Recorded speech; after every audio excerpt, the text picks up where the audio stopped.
OK. Donc, ce matin, nous poursuivons notre série que j'ai intitulée « Et puis après ». Hein? Et puis après, qu'est-ce qui se passe une fois qu'on découvre qui est Dieu, qu'on découvre ce qu'il est, ce qu'il fait, une fois qu'on découvre que notre nouvelle identité n'est pas fondée sur ce que l'on fait, mais sur ce que Dieu fait ou a fait et ce qu'il est. Comment ça doit venir transformer notre manière de vivre au quotidien cet évangile? Comment donc ce matin on peut vivre le contentement comme enfant de Dieu? Je ne sais pas ce que vous dire. Vivez-vous le contentement? S'il y a quelqu'un qui réussit à vivre ça, je vais dire, venez signer dans ma Bible, j'ai besoin de références. Mais c'est difficile. Non, je pense qu'il y en a qui le vivent. Mais c'est pas facile vivre le contentement. C'est pas facile parce que des fois, on est plus du genre à chialer face à ce qu'on n'a pas, ce qu'on devrait avoir, ce qui devrait se passer.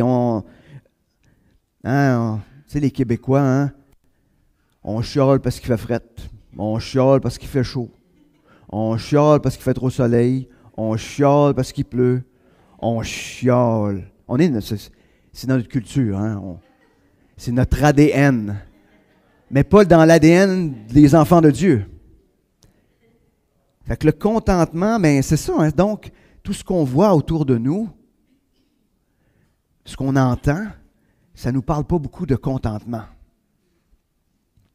Et des fois, on est beaucoup là en train de dire, si j'avais, je serais heureux. Est-ce que vous avez des si j'avais dans votre vie? Si j'avais ça, là, je serais heureux. Dernièrement, je me disais, si j'avais des périodes calmes où il ne se passe rien, là, à gérer, puis le Seigneur me montrait que, non, après cet événement-là, il y en a un autre. Parce que le projet de Dieu dans ma vie, c'est de me transformer à son image. Alors, dis pas amène en plus à ça, Jean-Pierre. Je commence juste à le vivre, là. Donne-moi une petite chance. Donne-moi une petite chance. Mais, on a de la misère. En tout cas, moi, je suis de même. Peut-être que ça ne vous concerne pas ce matin, mais au pire, je vais prêcher pour moi-même. Ça va être suffisant, je crois, même comme ça. Mais qu'est-ce que le contentement? Le contentement, c'est d'être capable de rendre grâce, peu importe les circonstances. Je pense qu'on a tout du chemin à faire concernant le contentement. Puis, il me semble, depuis le temps où depuis le début de l'année, on parle que Christ est plus que suffisant. Il me semble qu'en disant en juillet, on devrait être rendu tout là, au contentement. Ça fait un gros 6 mois qu'on parle que Christ est plus que suffisant. On devrait tous vivre le contentement. Et malheureusement, ce n'est pas la réalité. En tout cas, pas pour tout le monde. Et je pense que le contentement, c'est une des qualités que le Seigneur nous appelle à développer dans notre vie quotidienne. Le contentement amène cette reconnaissance, donc, même dans les petites choses.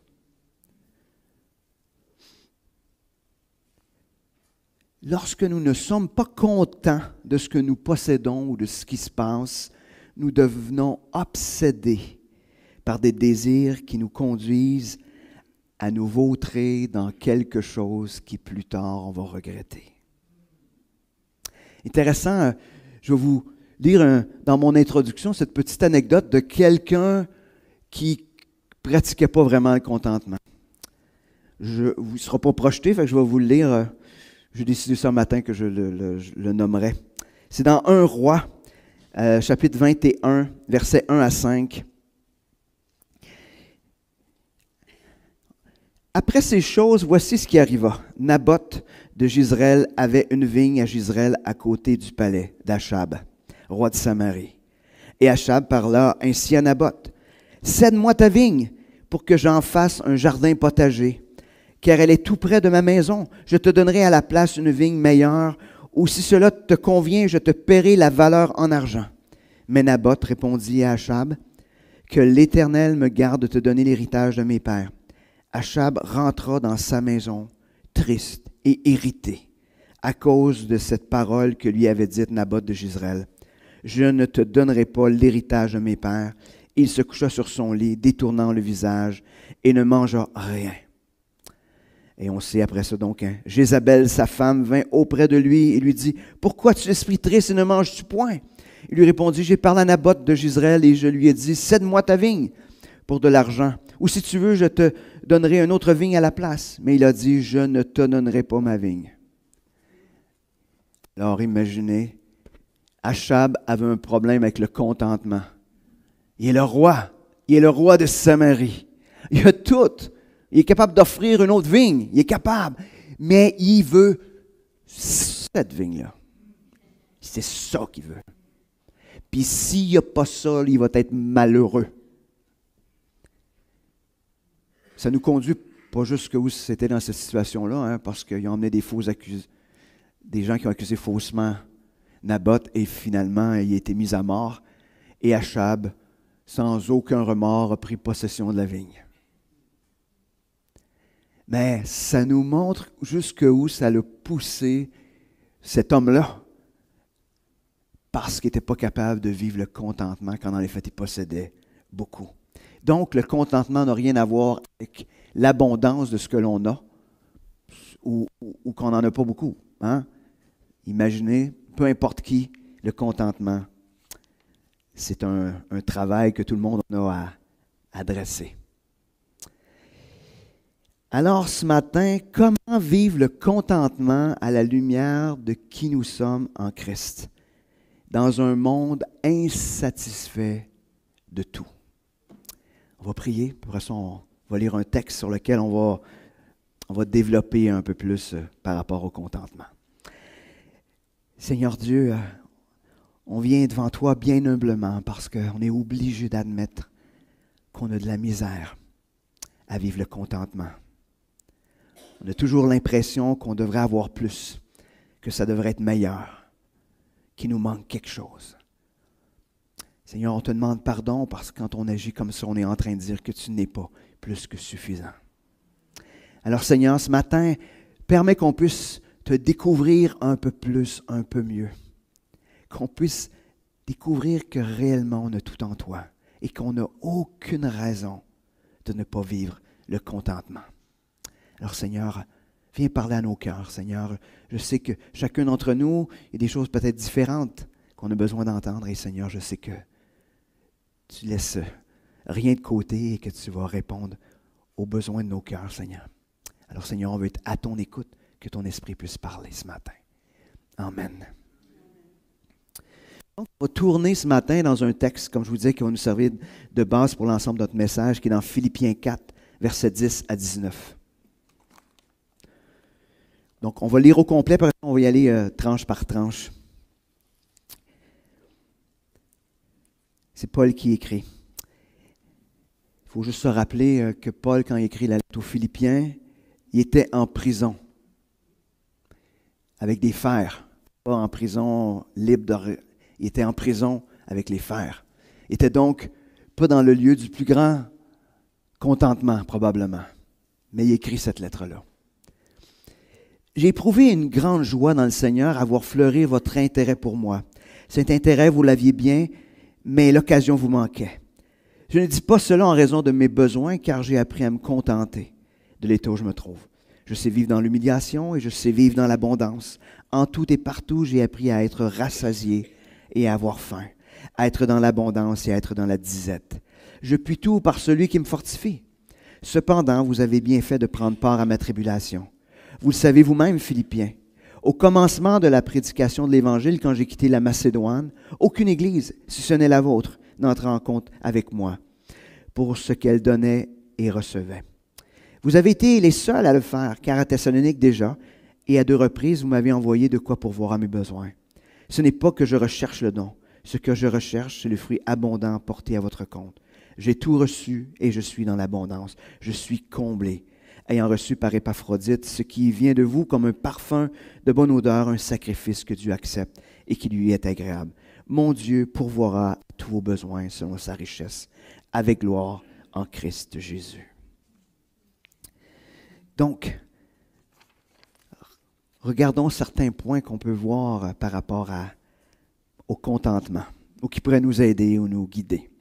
La première chose, on le trouve dans le premier verset dans le verset 10, ça dit « J'ai éprouvé une grande joie dans le Seigneur à voir refleurir votre intérêt pour moi.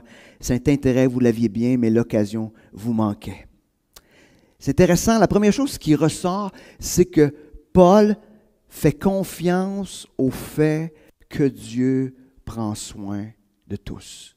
On va appeler ça la providence de Dieu. Parce que ce qu'il est en train de dire, c'est « Vous n'aviez pas nécessairement l'intérêt, mais mon Dieu a mis en vous de l'intérêt pour moi. Il a fait refleurir cet intérêt-là. »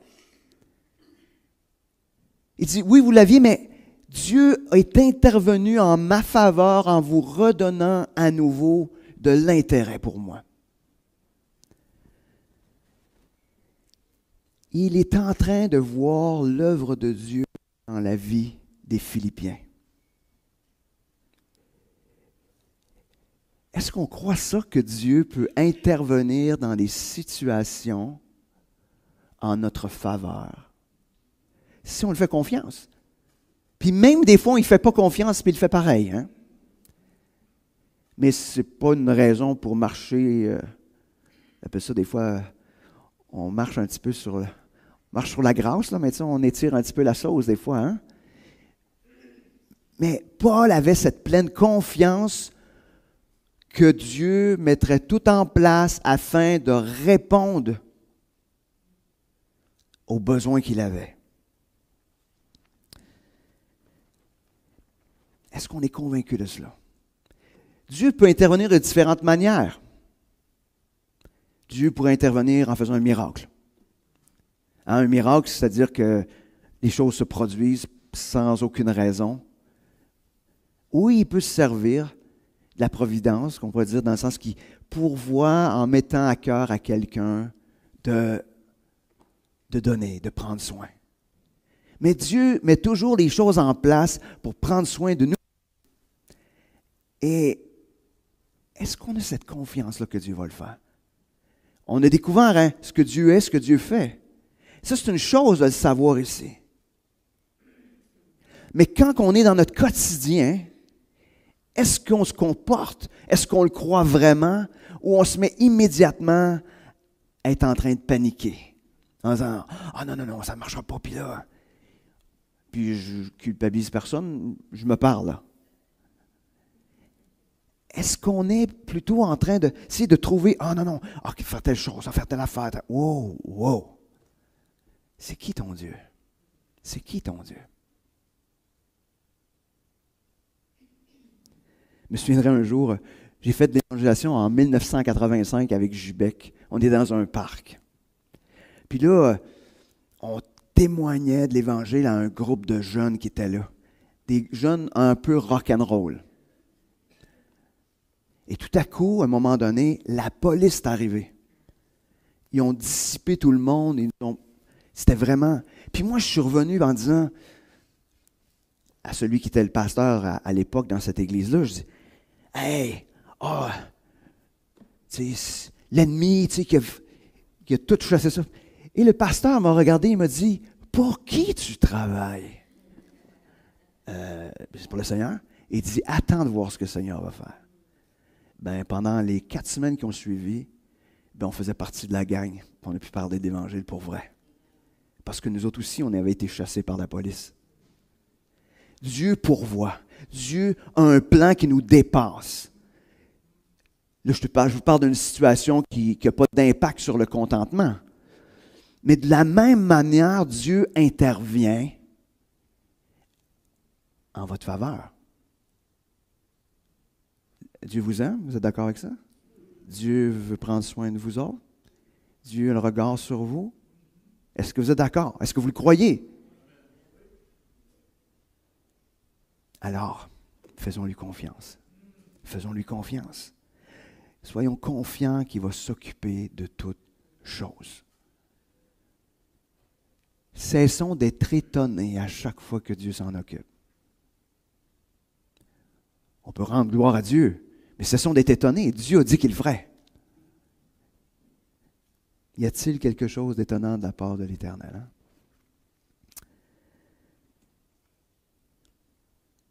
Mais même si on... Tu sais, si je vous dis ce matin, croyez-vous que Dieu peut accomplir des miracles pour vous? On va dire oui. Parce qu'on sait. Mais est-ce qu'on le croit ici? Est-ce qu'on le croit là? Quand il va arriver n'importe quoi, là, quand vous allez sortir d'ici tantôt, là, est-ce qu'on va le croire? Continuons. Le passage n'aborde pas directement le deuxième point qu'on va voir ensemble, mais le passage nous amène à réfléchir sur l'abondance de ce que nous avons. Comment il est difficile de se satisfaire de peu. Il me semble qu'il y a toujours une affaire plus à la mode. Hein? Plus meilleure. Hein? Vous ne trouvez pas? Il me semble qu'il... Écoute, c'est clair, là, tu sais. Notre téléphone cellulaire, de toute façon, à chaque fois qu'on l'achète, est rendu passé date, là, tu sais. Quasiment, hein? Quasiment. Mais tu sais, mais chaque chose, on a l'impression qu'il y a quelque chose de meilleur. Je peux bien vouloir ça, mais je peux-tu juste me contenter de ça? Il y a ça qui est bien meilleur. Oh oui, mais c'est meilleur. C'est pas grave, même si ça coûte plus cher. C'est meilleur. Il faut que je l'aie. Hein? On va tourner dans 1 Timothée 6, versets 6 à 8, qui est, je pense, un des passages clés qui nous parle du contentement qu'on retrouve dans le Nouveau Testament. Ça dit, certes, c'est une grande source de gain que la piété, si l'on se contente de ce que l'on a. Car nous n'avons rien apporté dans le monde, comme aussi nous n'en pouvons rien emporter. Si donc nous avons la nourriture, le vêtement, cela nous suffira.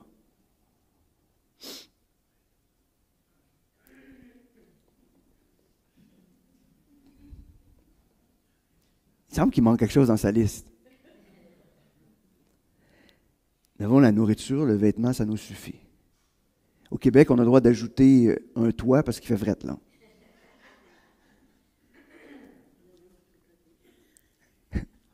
Oh, il y en a qui veulent de la laine pour tricoter. Bon.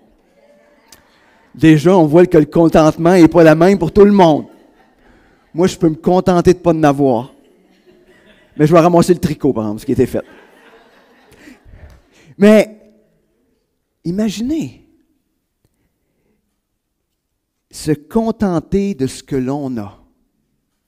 Ouf! Est-ce quelqu'un ici qui c'est ce qu'il pratique dans sa vie? Se contenter de ce qu'il a? Oui, vous pouvez, là, il y en a qui sont rendus plus loin que ce que je suis rendu. Mais tout simplement pourquoi on est là tous? Parce qu'on a une mauvaise compréhension de ce que c'est un besoin. Savez-vous, c'est quoi un besoin? Un besoin, c'est quelque chose qui est d'une nécessité vitale. Question de vie ou de mort. Ça, c'est un besoin. Tout le reste, quand on l'a, c'est une bénédiction de Dieu. C'est la cerise sur le Sunday.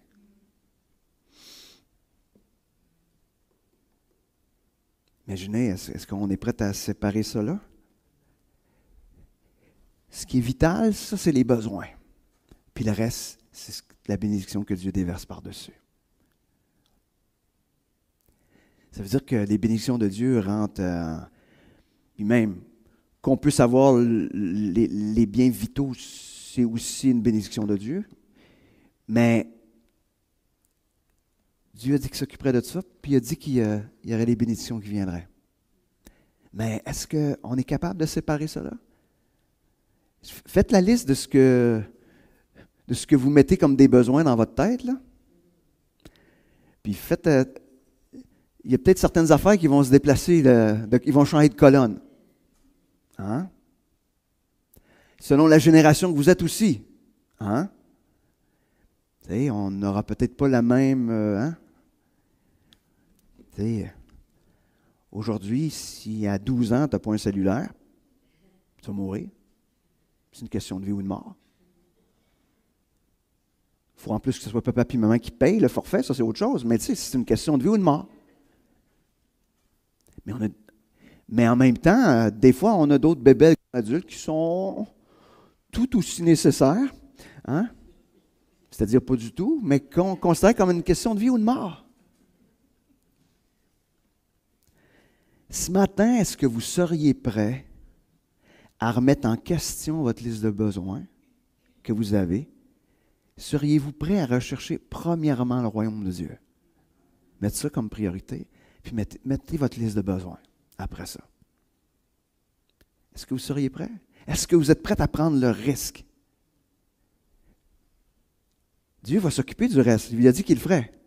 Hein, il dit, cherchez premièrement le royaume de Dieu, puis tout le reste, je vais vous le donner. Hein, et sa justice. Mettez les choses aux bonnes places. Ne serait-ce que juste changer dans notre vocabulaire le mot besoin. Si à partir d'aujourd'hui, on se mettait à utiliser le mot besoin pour ce que c'est réellement un besoin. Si on ferait juste ça, est-ce qu'on serait prêt à prendre ce risque-là? Ça va être d'ouvrage, il faudrait que Carmen me watch parce que ça va être difficile.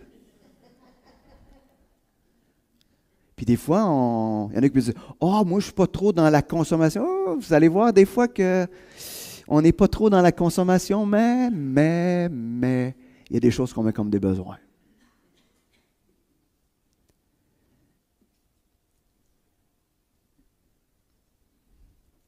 Donc, deuxième point qui était d'avoir cette définition juste de ce que c'est des besoins. Hein? Donc, se satisfaire de peu. Mais en même temps, hein, le contentement, ce n'est pas de la résignation non plus. C'est comme, j'ai pas grand-chose. C'est pas les Québécois qui disent, hein, je suis né pour un petit pain, la résignation d'avoir pas grand-chose. C'est pas ça que ça veut dire. Le contentement, c'est d'être heureux avec ce que tu as. Ça ne veut pas dire que tu ne peux pas avoir plus. Hein, le contentement, c'est pas dire « faut tout être pauvre ». C'est pas ça le contentement. Le contentement, c'est, comme Paul disait, j'étais capable de vivre dans l'abondance, puis je suis capable de vivre dans la disette. Le contentement, c'est d'être content, peu importe. Peu importe. Continuons. Troisième élément qui ressort de ce texte-là, c'est qu'il faut apprendre à être détaché des circonstances. On tourne dans Philippiens 4, au verset 11 maintenant. Paul, dans sa connaissance de Dieu, qui a été développée au fur et à mesure de sa relation avec Dieu, dans l'intimité, on voit que Paul arrête de perdre son temps avec les circonstances. Quand il dit « Je ne dis pas cela en raison de mes besoins, car j'ai appris à me contenter de l'état que je me trouve. » Il dit « Moi, là, j'arrête de me casser la tête avec les circonstances. J'arrête de me casser la tête. Regarde, j'ai appris que je suis bien là. » Et c'est intéressant, que Paul dit « j'ai appris ». C'est donc pas inné. Hein? Ce n'est pas quelque chose qui se produit. Vous êtes venu à l'Évangile, puis, et voilà, je suis maintenant capable de vivre. Non. C'est quelque chose qui s'apprend. Ça veut dire que ça prend du temps. Puis ce temps-là, ce n'est pas des efforts qu'on a à faire. C'est une rencontre qu'on a à faire. C'est une rencontre au quotidien.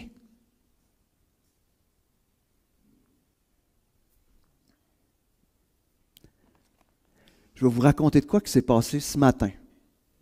Ce matin, je me suis réveillé à 2h30. Bon, je n'ai pas ça pour me plaindre, je me suis réveillé à 2h30. Ça m'arrive. C'est pas la faute de personne. Mon cerveau s'est déclenché à 2h30. Alors, moi, quand le cerveau s'enclenche, mais alors à moi, toutes les choses partent. Puis là, mon cerveau travaille. Je ne suis pas dans le contentement, je suis dans la... C'est comme si mon cerveau tombe à spin.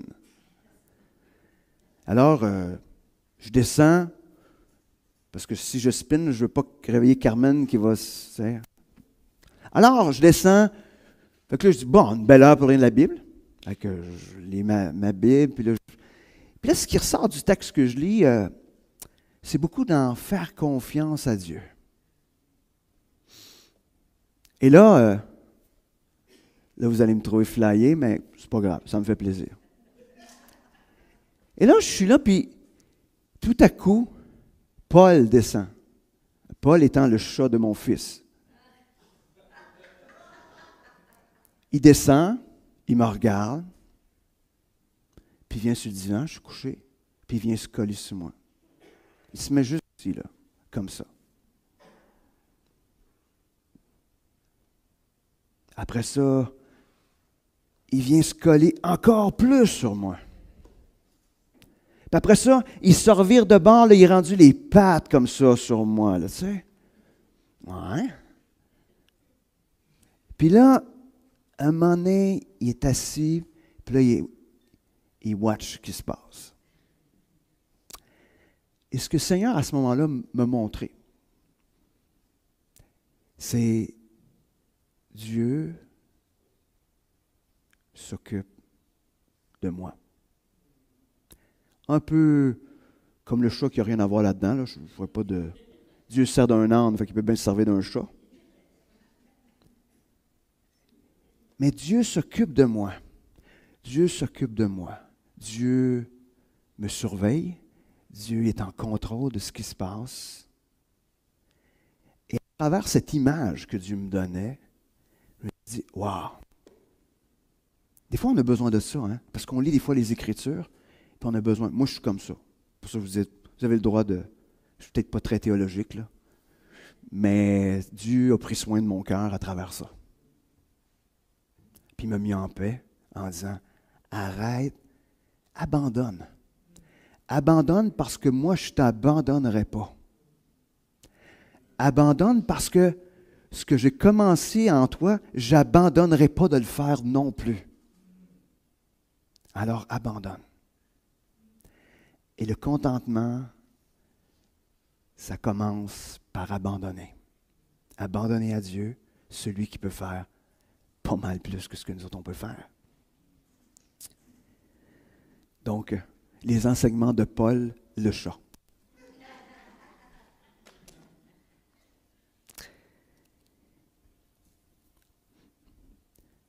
On a tendance à croire dans notre vie, quand il y a de l'opposition, c'est qu'on n'est pas au bon endroit. Ou qu'on est en dehors du plan de Dieu. Puis au contraire, si tout va bien, on se dit, yes, je suis à la bonne place. Malheureusement, ça ne semble pas arriver souvent. Tu sais, je ne sais pas comment ça se passe pour vous autres, mais on a l'impression que c'est ça. Pourtant, avec Dieu, les circonstances ne sont jamais le bon critère pour évaluer une situation. Jamais. Pour savoir si on est au bon endroit, si on est dans le plan de Dieu, les circonstances ne semblent pas être le bon critère. Parce que Dieu, ce qu'il veut, c'est qu'on apprenne à lui faire confiance, peu importe. Et quand ça va bien, tout se déroule sur des roulettes, tout va sur des roulettes. Est-ce que c'est là qu'on développe notre confiance en Dieu? Ou quand on a l'impression de se promener dans le dallo? C'est-tu là qu'on développe notre confiance en Dieu? Oui, c'est là. En tout cas, c'est là que ça travaille le plus fort. Alors, ne pensons pas que les circonstances. Paul, dans Colossiens 3,2 dit, « Pensez à ce qui est en haut et non à ce qui est sur la terre. » Il est en train de dire, « Regarde pas ce qui se passe. Regarde pas ce qui se passe. Regarde à Dieu à la place. Regarde à la bonne place. » Qui est Dieu? Que fait Dieu? Qui suis-je à cause de cela? Chaque fois que les circonstances sont difficiles, il faut revenir à cette question existentielle. Qui est Dieu? Qu'est-ce qu'il fait? Il faut revenir là. se poser continuellement ces deux questions-là. Qu'est-ce que Dieu est? Qu'est-ce qu'il fait? Et comment il vient transformer mon identité? Il faut revenir se les poser. Puis quand on arrête de se les poser, il faut que les gens qui sont proches de nous nous les posent. Qui est Dieu dans ce qui se passe actuellement? Qu'est-ce que tu crois que Dieu fait? C'est que tu la vérité que tu es en train de croire ou c'est un mensonge que tu crois? Et c'est ce qui vient faire toute la différence. Parce que le combat est quotidien. Il est de chaque instant.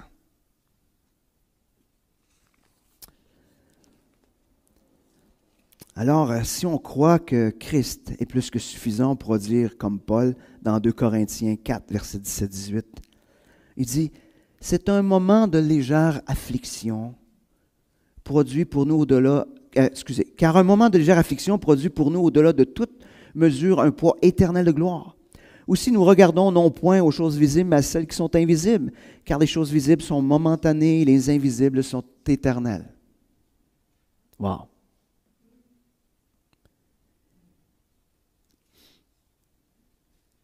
C'est des légères afflictions. Quand Paul parle de légères afflictions, je ne sais pas si vous avez une idée de quoi il parle. On va le lire tantôt, je vais vous lire c'est quoi ces légères afflictions. Mais malgré tout ce qui se passe, que Paul est en train de dire, comparé à ce qui s'en vient, comparé à ce que vous avez en Christ, il n'y a rien à la mesure de cela. Alors, c'est pour ça qu'on peut vivre le contentement, pas à cause de ce que l'on a, pas à cause des circonstances, mais à cause de, oui, on pourrait dire à cause de ce que l'on a, mais ce que l'on a en Christ.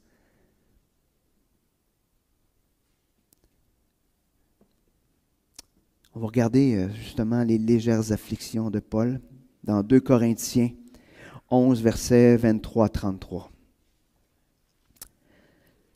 Sont-ils serviteurs de Christ? Je parle en termes extravagants, je le suis plus encore, par les travaux bien plus, par les emprisonnements bien plus, par les coups bien davantage, souvent en danger de mort. 5 fois j'ai reçu des Juifs, 40 coups moins 1. 3 fois j'ai été battu de verge, 1 fois j'ai été lapidé, 3 fois j'ai fait naufrage. J'ai passé 1 jour et 1 nuit dans l'abîme, souvent en voyage, exposé au danger des fleuves, au danger des brigands, au danger de la part de mes compatriotes, au danger de la part des païens, au danger de la ville, au danger du désert, au danger de la mer, au danger parmi les faux frères, au travail et à la peine, souvent dans les veilles, dans la faim et dans la soif, souvent dans les jeûnes, dans le froid, le dénuement. Et sans parler du reste, ma préoccupation quotidienne, le souci de toutes les églises, qui est faible, que je ne sois faible, qui vient à tomber, que je ne brûle.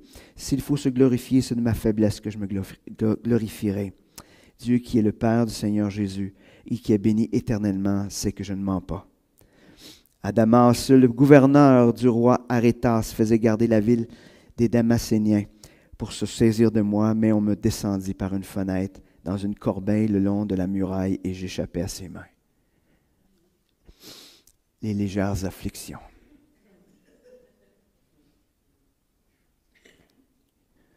Je pense aux miennes, puis j'ose pas mettre un qualificatif.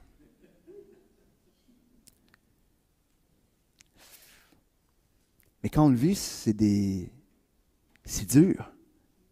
Puis ça, je ne veux pas nier ça ce matin. Il y a une réalité qui est là. C'est pas facile. Je ne suis pas en train de dénigrer et d'abaisser les difficultés qu'on vit. Au contraire, elles sont réellement là. Ce que je suis juste en train de dire, c'est que malgré tout ça, Dieu nous dit, je suis là. Je prends soin de toi. Je t'entoure. Malgré tout ça. Ça va être dur, je suis là. Dieu, il ne sera jamais en dehors de ce qui se passe. Il va être là. Mais tant qu'on est en train de se débattre par nos propres moyens, pensant que le contentement, c'est ailleurs, ben on ne le voit pas agir. C'est drôle, hein? C'est chaque fois qu'on abandonne qu'on voit Dieu agir. Dieu n'agissait pas avant? Ben non. c'est parce que nos efforts, puis le bruit, nous empêchaient de voir Dieu agir. Je vais continuer si je veux finir. Excusez, j'ai extrapolé quelques fois. Quatrième chose, si on retourne dans notre passage en Philippiens 4, où Paul nous donne un autre enseignement par rapport au contentement.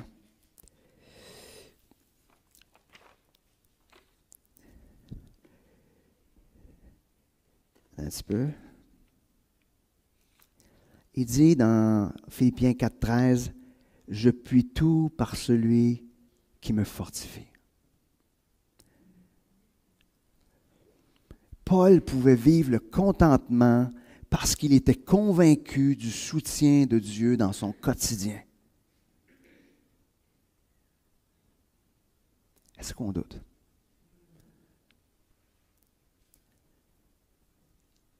Il dit, je peux tout. Je peux tout accepter d'une certaine manière. Je peux tout vivre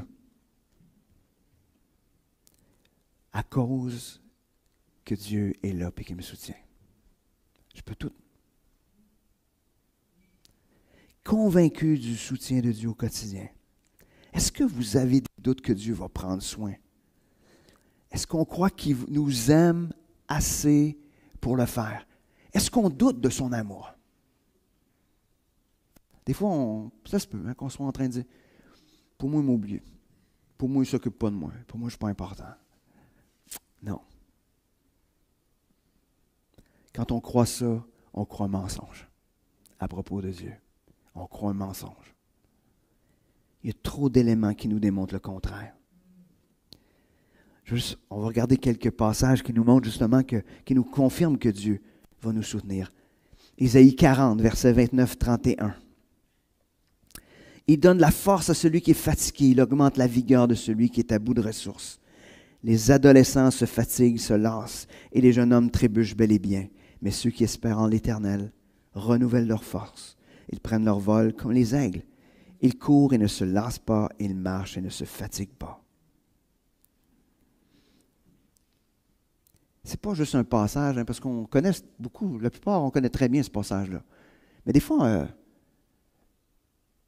je ne sais pas s'il y en a qui ne m'aimeront pas, là, mais des fois, on se gargarise avec des versets. On se répète des versets. Mais là, je dis qu'on se gargarise, c'est parce que quand on se gargarise, on ne l'avale jamais. Hein? Idéalement, non. Mais des fois, c'est ça, on est là qu'on se répète, mais ça change-tu de quoi dans ta vie? Tu le crois-tu vraiment? Est-ce que tu le crois? Est-ce que tu le crois? Puis si on est là et on se dit, Seigneur, je ne le crois pas, ça devient un beau sujet de prière. C'est ça, prier la parole. Hein? Quand on vient les mercredis et qu'on prie la parole, c'est qu'on est là et on se dit, Seigneur, tu dis ça, là, mais je ne vis pas ça. Seigneur, de la misère à le croire parce que je ne le vis pas. Et à ce moment-là, Dieu agit puis intervient dans nos vies. 1 Corinthiens 10, 13. Aucune tentation ne vous est survenue qui n'ait été humaine. Dieu est fidèle et ne permettra pas que vous soyez tentés au-delà de vos forces. Mais avec la tentation, il donnera aussi le moyen d'en sortir pour que vous puissiez la supporter. Intéressant, hein? Le texte dit que Dieu donne des portes de sortie.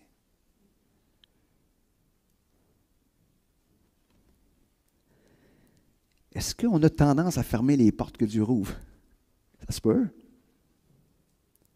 Parce qu'on est là, puis parce qu'on dit, aucune est humaine. Ben, boy, pourtant, dans ma vie, ça n'a pas marché. Hein. J'ai été tenté, puis je suis tombé, puis j'ai... Ah, tu sais, voyons non, c'est pas vrai. OK. Moi, je peux vous dire, chaque fois, parce que ça m'arrive de dire ça, là, mais chaque fois que je dis ça, puis je retourne en arrière, je suis capable de voir qu'il y avait des portes de sortie, mais que je ne les ai pas pris, ou que je n'ai pas voulu les prendre. Dieu prend soin, même au milieu de la tentation. C'est ce qu'on voit. Des fois, on ne veut pas prendre la porte de sortie que Dieu nous offre parce qu'on en veut une plus belle, une plus intéressante. Mais des fois, les portes de sortie ne sont pas élégantes. Hein? Il y en avait un, là, tu sais, qui suivait Jésus, là, tu sais, puis finalement, il s'est sauvé tout nu. C'est pas très élégant, hein? Quand les soldats sont arrivés, c'est pas très élégant. Joseph, la porte de sortie n'était pas très élégante de laisser son vêtement, tu sais. Mais c'était la porte de sortie.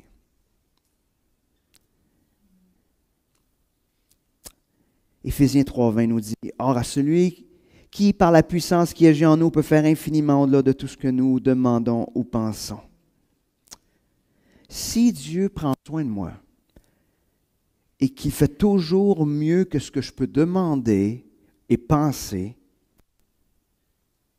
alors répétez, si Dieu prend soin de moi puis qu'il fait toujours mieux que ce que je peux demander et penser, alors je peux me reposer en lui. Puis c'est là que je vais vivre le contentement.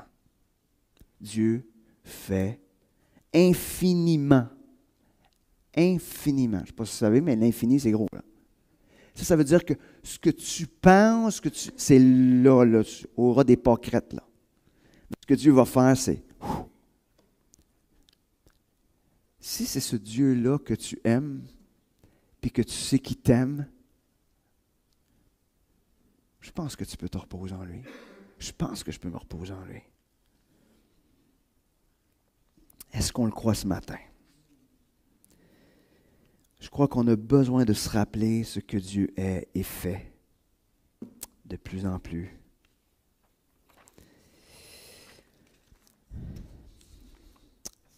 Dernier point, le 5e.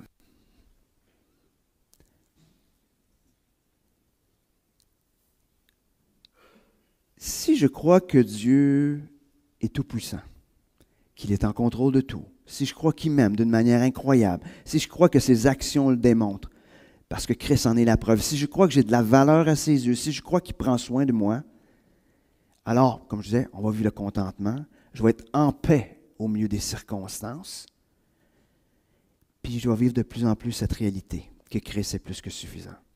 Alors, ça devrait avoir un impact sur nos relations. Savez-vous pourquoi? Parce que quand tu vis le contentement, tu n'as plus rien à perdre. Puis tu n'as plus rien à gagner. Tu n'as plus rien à perdre, tu n'as plus rien à gagner. Alors imagine quand tu rentres en relation avec quelqu'un, puis dans ta relation, tu sais que tu n'as rien à perdre. L'autre ne viendra rien te piquer. Il ne viendra rien te voler.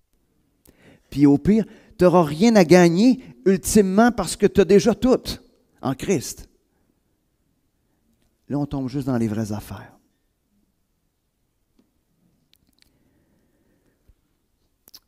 Dans Philippiens 2:3, on peut lire « Ne faites rien par rivalité ou par vaine gloire, mais dans l'humilité, estimez les autres supérieurs à vous-même. » Quand on vit le contentement, que les autres, que je les vois plus grands que moi,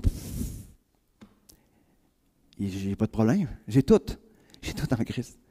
Puis le Seigneur va prendre soin de moi dans toutes les circonstances. Puis j'ai aucun doute de ça. Hey!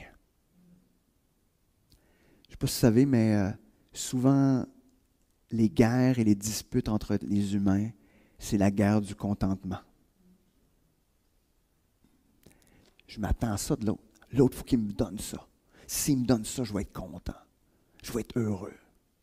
L'autre peut faire ça ou pas faire ça. Les relations, c'est le lieu de la guerre du contentement. Puis inévitablement, c'est insatisfaisant. Alors si on retourne à notre passage ce matin, du verset 14-19, on peut dire, « Cependant, vous avez bien fait de prendre part à mes tribulations. Vous le savez vous-même, Philippiens, au commencement de la prédication de l'Évangile quand j'ai quitté la Macédoine. Aucune église, si ce n'est la vôtre, n'entre en compte avec moi pour ce qu'elle donnait et recevait. » Il dit, vous avez été les seuls à le faire. Car à Thessalonique déjà, et à 2 reprises, vous m'avez envoyé de quoi pourvoir à mes besoins. Ce n'est pas que je cherche le don. Ce que je recherche, c'est le fruit, abondant, porté à votre compte. J'ai tout reçu et je suis dans l'abondance. Je suis comblé, ayant reçu par Épaphrodite, ce qui vient de vous comme un parfum de bonne odeur, un sacrifice que Dieu accepte et qui est agréable. Mon Dieu pourvoira à tous vos besoins selon sa richesse, avec gloire en Christ Jésus. Donc, le contentement nous permet de prendre soin des autres comme Christ le ferait, d'une manière sacrificielle. Parce que ce qu'ont fait les Philippiens, ils ont aidé Paul d'une manière sacrificielle. Ils l'ont fait d'une manière généreuse. Et en plus, ce qu'ils ont donné, c'était comme un parfum de bonne odeur à la gloire de Dieu. Et de vivre dans le contentement, ce qui est intéressant à la fin, on peut extrapoler de ce texte-là, c'est ça nous permet d'apprendre à vivre avec foi. Avec foi que Dieu répond à tous nos besoins. Et ce qui est intéressant, il répond à nos besoins selon... Qu'est-ce que le texte dit?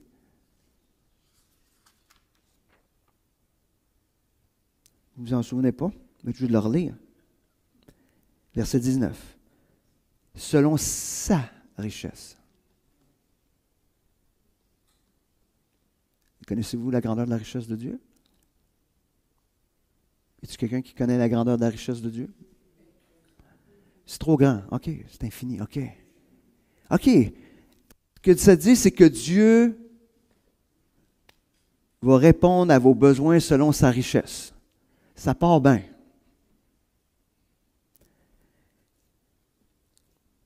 Il va répondre de manière avec gloire. Ça veut dire que ça va produire la louange et de l'action de grâce. On va rendre gloire à Dieu par nos lèvres. C'est ce que ça va se faire à ce niveau-là. Ça veut dire que ce ne sera pas cheap, là. Ça va tirer des louanges de notre bouche.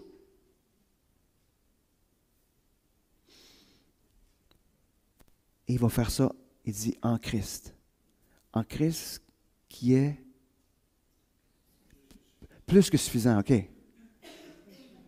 Christ qui est plus que suffisant. OK. Donc, selon sa richesse, puis ça va se faire de manière où ça va tirer de notre bouche de la louange puis de la gloire à Dieu, puis il fait en Christ qui est plus que suffisant. Est-ce qu'on peut vivre le contentement quand on s'arrête à un Dieu comme ça? Si ce matin, tu vivais le contentement, je vais vous laisser avec ma question finale de conclusion. Si ce matin, tu vivais le contentement, qu'est-ce qui serait différent dans ta relation avec Dieu, dans tes besoins? Qu'est-ce qui serait différent quand tu vois tout ce que le monde a à t'offrir? Qu'est-ce qui serait différent au milieu de tes difficultés? Qu'est-ce qui serait différent dans la tentation? Qu'est-ce qui serait différent dans tes relations? Qu'est-ce qui serait différent si nous vivions en Église le contentement? Imaginez. Prions. Seigneur Dieu,